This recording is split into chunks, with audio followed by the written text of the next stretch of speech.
अस्सलाम वालेकुम प्यारे बच्चों, कैसे हैं आप सब? उम्मीद है आप सब खैरियत से होंगे। आप सबको उर्दू के कमरे जमात में खुश आमदीद।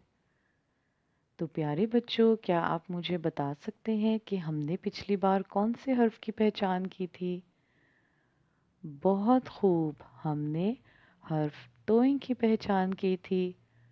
तो क्या आप मुझे इसकी आवाज़ के बारे में बता सकते हैं? बहुत खूब, तोइन की आवाज़ है तो।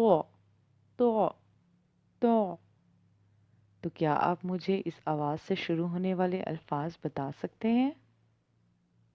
बहुत खूब, तोएं, तोता, तोएं, तश्तरी, तोएं, तबला।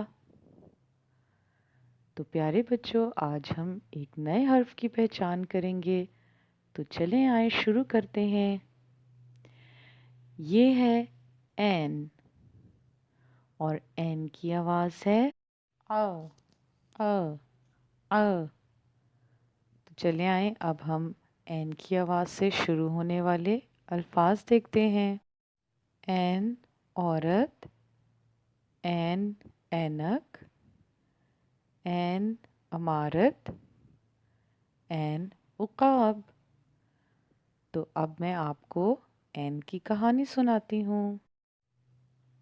आमिर और अली दोनों दोस्त थे। वो असर की नमाज़ पढ़ने गए और इसके बाद उन्होंने सिपारा पढ़ा। घर वापस आते हुए उन्हें एक बहुत गरीब और बूढ़ी औरत नज़र आई जिसके हाथ में असा था और वो अमारत के पास बैठकर ऐनकें बेच रही थी। आमिर ने अली से कहा, ये औरत बहुत ज़रूरतमंद लग रही है, क्यों ना हम इसकी सारी ऐनकें ख़रीद लें, इस तरह उसकी मदद भी हो जाएगी।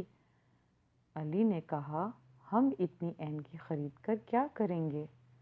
तो आमिर ने कहा, हम वो ऐनकें गरीब बच्चों को दे देंगे, इस तरह इस औरत की मदद भी हो जाएगी और बच्चे भी खुश हो जाएंगे।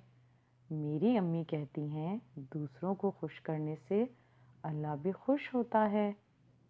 तो कैसी लगी आपको ये कहानी? इस कहानी में से आपने एन की आवाज़ से शुरू होने वाले अल्फाज ढूंढने हैं। क्या आप मुझे बता सकते हैं बच्चों कि आमिर और अली कौन सी नमाज़ पढ़ने गए थे? प्यारे बच्चों, क्या आप बता सकते हैं हम नमाज़ पढ़ने कहाँ जाते हैं? तो क्या आप मुझे बता सकते हैं आमिर और अली ने घर वापस आते हुए क्या देखा? क्या आप मुझे बता सकते हैं बच्चों आमिर ने गरीब औरत को देखकर अली से क्या कहा? क्या आपको मालूम है कि असा किसको कहते हैं? तो प्यारे बच्चों, क्या आपने कभी किसी की मदद की है? अगर की है तो आपको कैसा लगा? तो ये थी एन की कहानी। अब हम एन को लिखने की मशक करते हैं। तो आपने इस तरह से एन बनवा लेना है, जिस तरह हम इंग्लिश में सी लिखते हैं, आपने बिल्कुल उसी तरह इसका ऊपर से सी बनाना है और नीचे से जीन की तरह बड़ा सा पेड़ बना देना है। ये मशक आप क्रेयॉन से भी कर सकते हैं और पेंट और ब्रश की मदद से भी कर सकते हैं।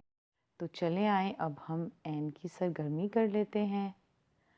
आपने एक बड़ी सी इमारत बनवानी है, उस पर आप कोलाज कर सकते हैं, पेंट कर सकते हैं, या अगर आपके जहन में कोई ख्याल है तो आप वो भी कर सकते हैं। ये करके आप तस्वीर खींचकर मुझे ज़रूर दिखाइएगा। उम्मीद है आपने आज के सबक से बहुत कुछ सीखा होगा। अपना और अपने इर्द गिर्द वालों का बहुत ख्याल रखिए। फिर मिलेंगे एक नए हर्फ की पहचान के साथ। तब तक के लिए अल्लाह हाफ़िज़।